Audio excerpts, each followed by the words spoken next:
It's our Wednesday special. It's 5 chicken hibachi tips to make you a better griddle cook. Number 1, and probably the very most important part, is prep. Prep work. Having everything ready to go, because griddle cooking happens fast. You add on top of the idea of the hibachi, there's a lot of ingredients and a lot of steps. Mise en place is step number 1.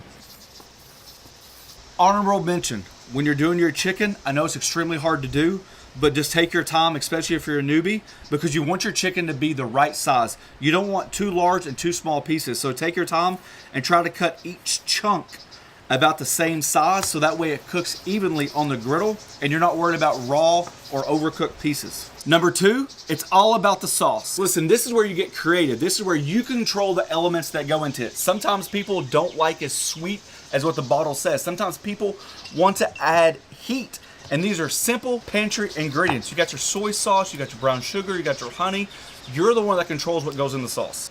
3 major steps are done. If you notice, rice is not in here because that is a whole nother video. We're just focusing on the chicken.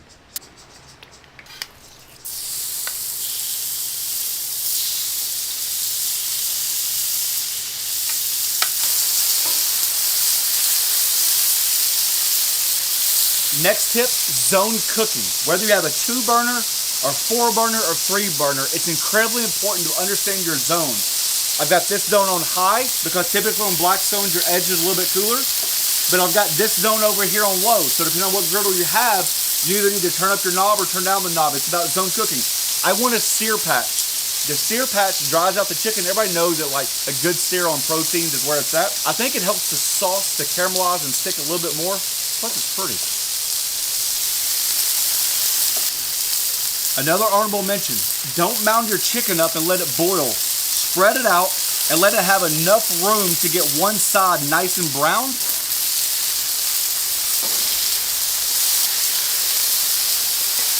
Don't put your butter on first, because if your butter's on first and your griddle's on high, you want to burn the butter. Next step, as I mentioned earlier, the size of ingredients matters because not everything cooks at the same time. You don't want to cook your vegetables the same time you cook your chicken, because you're going to obliterate the vegetables and be soft and gooey.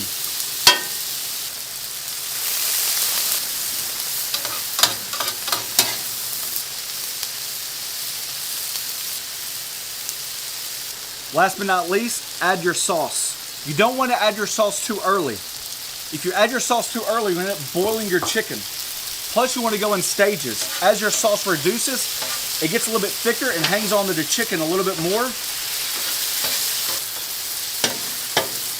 Notice how inside of the griddle, like right here, we're not boiling, but on the edges we are, because it zaps the temperature of the griddle. That's why this griddle is on high, and this is on medium, this is on low. If you bring it over, hear the difference? You're allowing this side of the griddle to warm back up. Now we're reducing the sauce.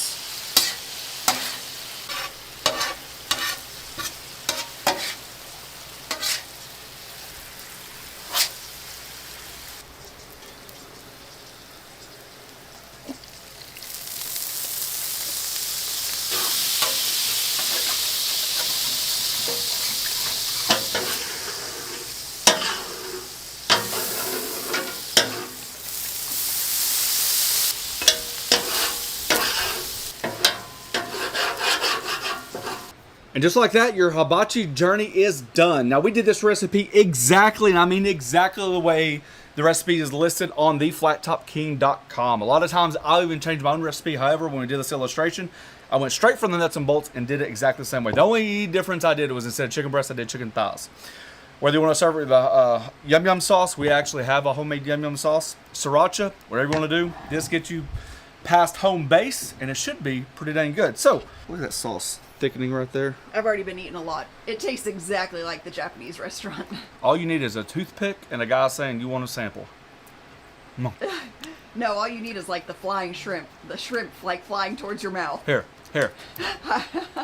Hibachi appetizer shrimp. That's what we're missing. That's spot on.